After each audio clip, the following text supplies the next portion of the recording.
The Umbrella Corporation. Our business is life itself. This podcast episode is brought to you by nothing. Try it for free.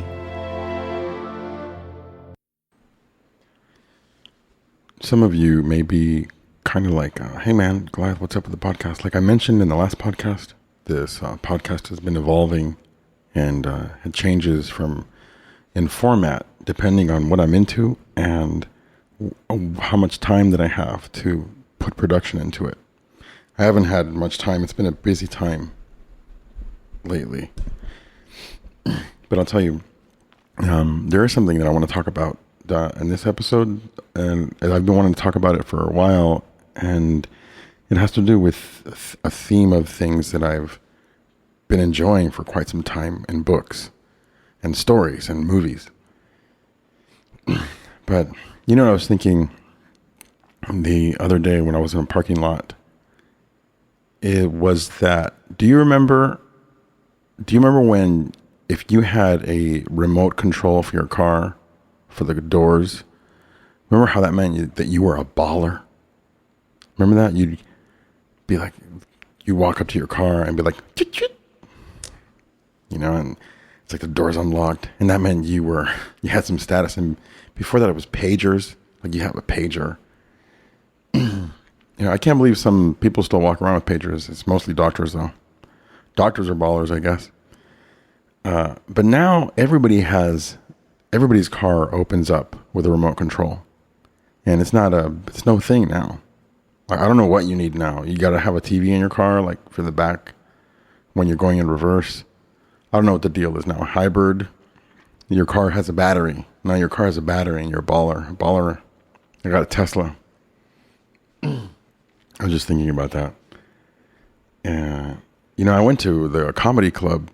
My wife took me on a date to the comedy club, and I laughed my ass off. It was great. And, you know, I don't even know the guys that I went to go see. It was like Huggy something, and then this other dude, Chris something. It wasn't Chris Rock, of course. I would remember that. But it was like, you know, they were good nonetheless. Moving along now, I'll tell you, there's something that has interested me in books and movies for about 4 years now. And that is solitude. Like when, excuse me, like for example, there's a movie too of it, by the way. The book, The Count of Monte Cristo. This book has a part in it where, I'll try not to give you any spoilers.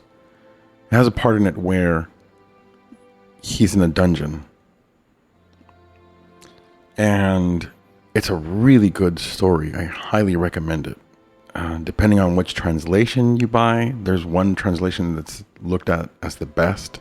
You can find it on the internet, on Amazon. That one, I should have probably read that one, but I read the free Kindle edition, like from Project Gutenberg, and I was fine with it. The English it's fun to read after a while. The archaic English, meaning like they use words that we don't use anymore, and they talk. It's written in a way, it's so formal, the way that it's written. But in that story, that he's in the dungeon, and that part, I noticed that was my favorite. I think it was my favorite part of the whole book. The rest of the book was fantastic, but that part was my favorite. So then I'm reading this other story, and I can't remember which I read first, okay? But then I was reading this other story I got into from Dan Carlin's Hardcore History. That got me into history in like 2006, 2007. And you see what you did there, Dan? You should be proud of yourself. So he covers a lot of adversity that is faced through war. And that led me to seafaring and people being at sea. That's a very isolating situation too, like a dungeon.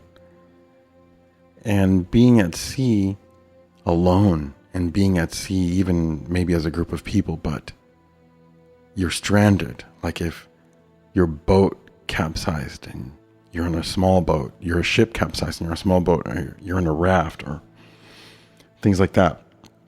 Then I also read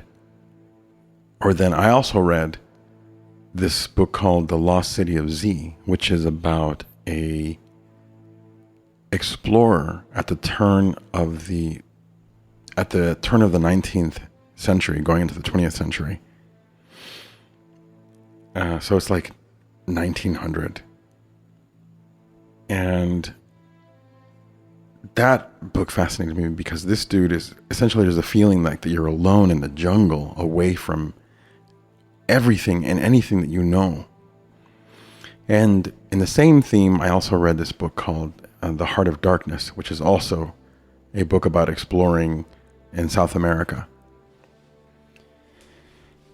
And finally, there was a movie, what I'll mention to you, there's more, but the whaleship Essex, that was a book that I read about. It's called In the Heart of the Sea. And then finally a movie that I saw with Robert Redford. The movie was about him. It was called All Is Lost. And it was about him stuck out in the middle of the ocean. And he was in his sailing boat. He's an older white gentleman.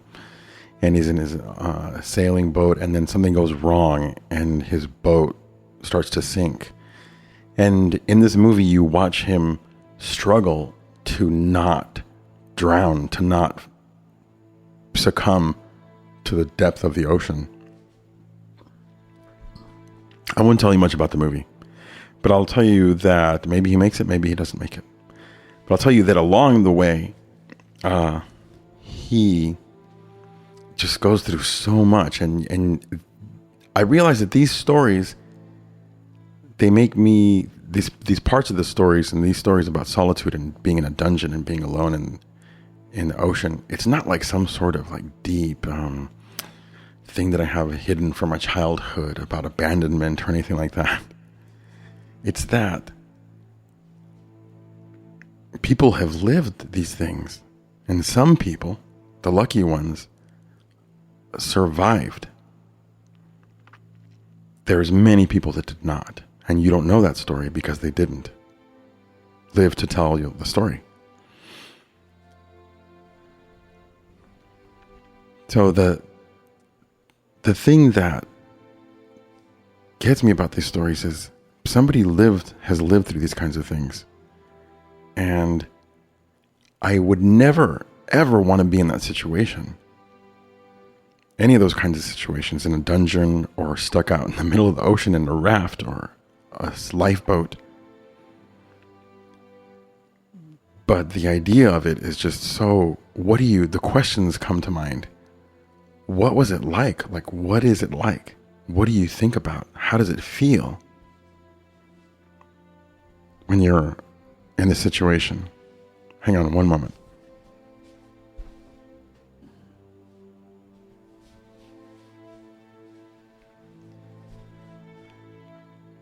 Okay, I'm back. In The Count of Monte Cristo, my biggest curiosity about it was, how did he spend his time? What did he think about? That's what I wanted to read about and hear about. How did he cope with it? For the rest of them, of the stories that I mentioned, I had a similar question. Of course, they vary a little bit. Like, for example, The Lost City of Z and The Heart of Darkness. These are about explorers who are out in a jungle. And I learned quite a bit about the Amazon, it is an intense place. The Amazon, everything in the Amazon, it seems like is trying to kill you. There's poisonous frogs, and there's poisonous lizards with poisonous saliva, and there are poisonous plants with thorns or leaves that if you scrape them against your skin, you'll break out into a rash. poisonous snakes and piranhas in the water. You name it, it's after you.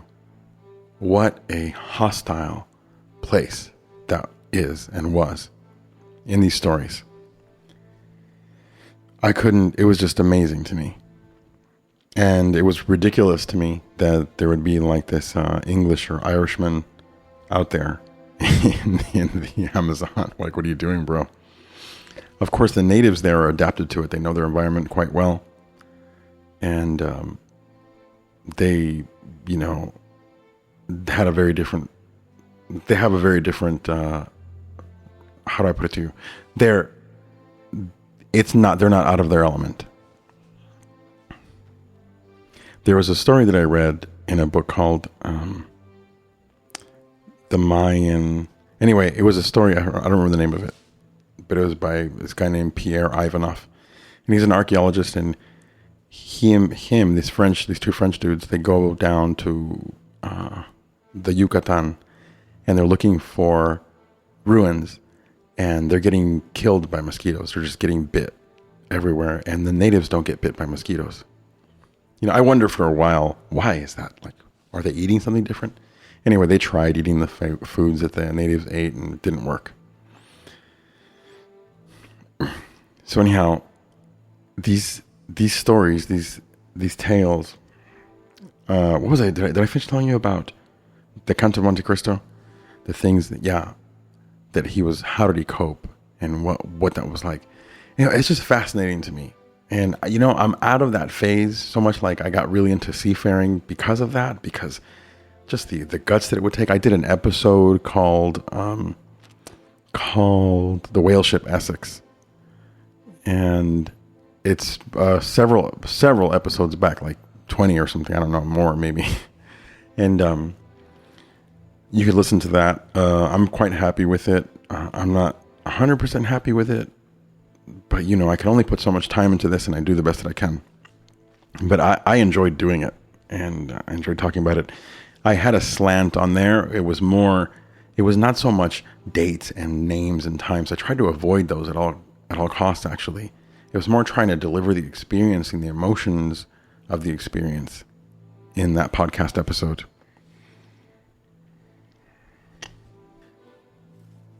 Having said all of that, I'll tell you, one of the things that I've taken away from these books and these podcast history episodes and the movies and all of these things that I've been exposed to based around this solitude at sea and in dungeons, is that it really has assimilated with me, in the sense that, like when you read a book, it feels like you lived that, when you get really into it. Somehow the story grooves deep in your brain. And if you do that enough, like, it grooves deep in there in a way that where it feels like you lived it, where you can, to a degree, hold the type of appreciation that somebody who's been through these kinds of things would hold. And all I can say is that these kinds of stories have deepened my appreciation. And they're dark, and those parts of the stories anyway. And they're difficult. I wish I could read the Count of Monte Cristo all over again, but it is a huge book. And I've never read a book twice yet. I don't know what that's like, really. I'm afraid to do that, because I'm like, what am I doing? There's so much. I have so many books to read, like so many books in my queue. Why am I going to reread a book? I would love to read The Grapes of Wrath again, but it's pretty vivid in my mind. And I know that people say that when you read it a second time, you see things in there that you didn't see before. But that's going to have to wait, I guess, because there's too many things that I want to get to, and I have toddlers, and I don't have that kind of time to be rereading books or rewatching things right now. Nonetheless, I'm going to keep this short. And like I said, I hope you're having a good life. And I hope you're being courageous. through any adversity that you're going through, and that you're sticking to your guns when it comes to integrity and discipline, self-discipline. And remember that the smarter that you are, the more clever that you are, the more smarter and clever your self-saboteur is. You got to watch that one.